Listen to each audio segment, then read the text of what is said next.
الحمد لله رب العالمين والصلاة والسلام على أشرف الأنبياء والمرسلين أما بعد أعوذ بالله من الشيطان الرجيم بسم الله الرحمن الرحيم وَلَنَبْلُوَنَّكُمْ بِشَيْءٍ مِّنَ الْخَوْفِ وَالْجُوعِ وَنَقْصٍ مِّنَ الْأَمْوَالِ وَالْأَنفُسِ وَالثَّمَرَاتِ وَبَشِّرِ الصَّابِرِينَ۔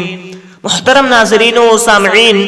دنیا میں سعادت مندی اور خوشحالی کے حصول کا ایک اہم ذریعہ صبر ہے، یعنی کسی بندے مومن کو جب کوئی پریشانی یا تکلیف پہنچے تو اسے برداشت کرے، اس پر صبر و تحمل کا مظاہرہ کرے، اللہ تعالیٰ کی تقدیر پر اپنی رضامندی کا اظہار کرے اور اس پر اللہ تعالیٰ سے اجر و ثواب کا طالب ہو۔ یوں اللہ تعالیٰ اسے راضی ہوگا اور اس کے گناہوں کو مٹا کر اسے اطمینان قلب نصیب کرے گا۔ دنیا میں ہر مومن کے مقدر میں اللہ تعالیٰ نے کوئی نہ کوئی آزمائش لکھ رکھی ہے۔ اللہ تعالیٰ سورہ بقرہ آیت نمبر 155 تا 157 میں ارشاد فرماتے ہیں وَلَنَبْلُوَنَّكُمْ بِشَيْءٍ مِّنَ الْخَوْفِ وَالْجُوعِ وَنَقْصٍ مِّنَ الْأَمْوَالِ وَالْأَنفُسِ وَالثَّمَرَاتِ وَبَشِّرِ الصَّابِرِينَ الَّذِينَ إِذَا أَصَابَتْهُمْ مُصِيبَةٌ قالوا إنا لله وإنا إليه راجعون أولئك عليهم صلوات من ربهم ورحمة وأولئك هم المهتدون۔ اور ہم تمہیں ضرور آزمائیں گے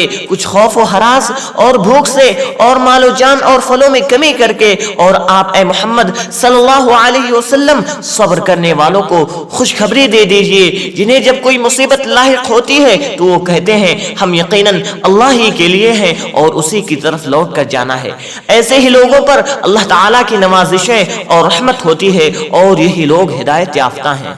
محترم ناظرین، ان آیات میں اللہ تعالیٰ نے آزمائشوں میں صبر کرنے والوں کو خوشخبری دی ہے کہ ان پر اس کی نوازشیں ہوتی ہیں اور وہ رحمت الہی کے مستحق ہوتے ہیں۔ گویا صبر وہ چیز ہے جس سے اللہ تعالیٰ صبر کرنے والوں کی زندگی کو خوشحال بنا دیتا ہے اور اسے اپنے فضل و کرم سے نوازتا ہے۔ آزمائش کوئی بھی ہو، چھوٹی ہو یا بڑی، جسمانی ہو یا ذہنی، ہر قسم کی آزمائش مومن کے لیے باعث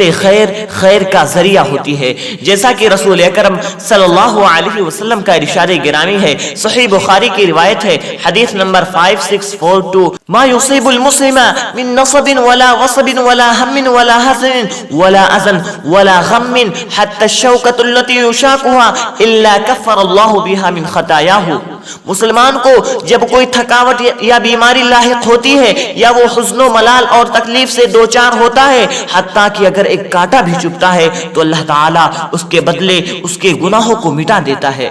اور حضرت عبداللہ بن مسعود رضی اللہ تعالی عنہ سے روایت ہے، رسول اکرم صلی اللہ علیہ وسلم نے ارشاد فرمایا، یہ بھی صحیح بخاری کی روایت ہے، حدیث نمبر 5647 ما من مسلم يصيبه اذى الا حات الله عنه خطاياه كما تحات ورق الشجر۔ جب کسی مسلمان کو کوئی اذیت تکلیف پہنچتی ہے تو اللہ تعالیٰ اس کے گناہوں کو اس طرح گرا دیتا ہے جس طرح درخت کے پتے گرتے ہیں۔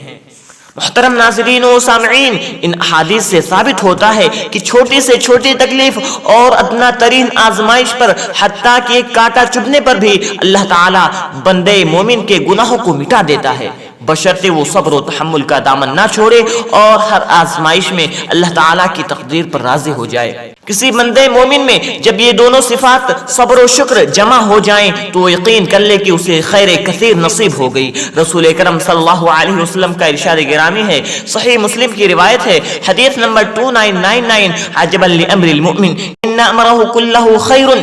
وليس ذلك لأحد إلا للمؤمن إن أصابته سراء شكر فكان خيرا له وإن أصابته ضراء فكان خيرا له۔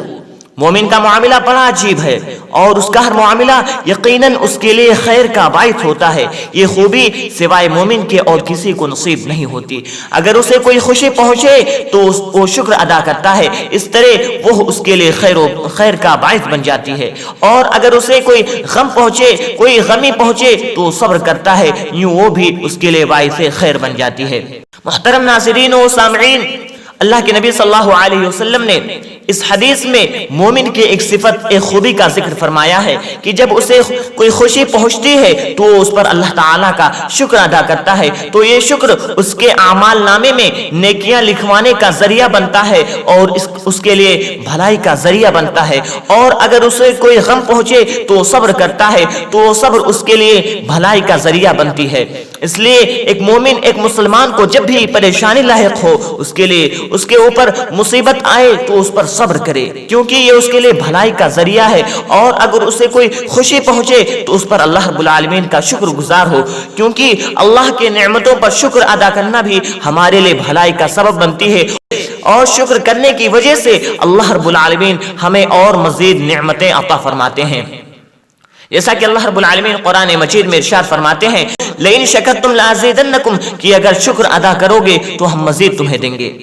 آخر میں رب العالمین سے دعا ہے کہ رب العالمین ہم تمام مسلمانوں کو مصیبتوں میں صبر کرنے اور خوشیوں میں تیرا شکر ادا کرنے کی توفیق عطا فرما، اور ہم تمام مسلمانوں کو فرائض کا اہتمام کرنے کی توفیق عطا فرما، آمین۔ اور محترم ناظرین، دین کی بات پھیلانا صدقہ جاریہ ہے، ثواب کی نیت سے اس ویڈیو کو شیئر ضرور کریں۔ فجزاکم اللہ خیرا واحسن الجزاء، السلام علیکم ورحمۃ اللہ وبرکاتہ۔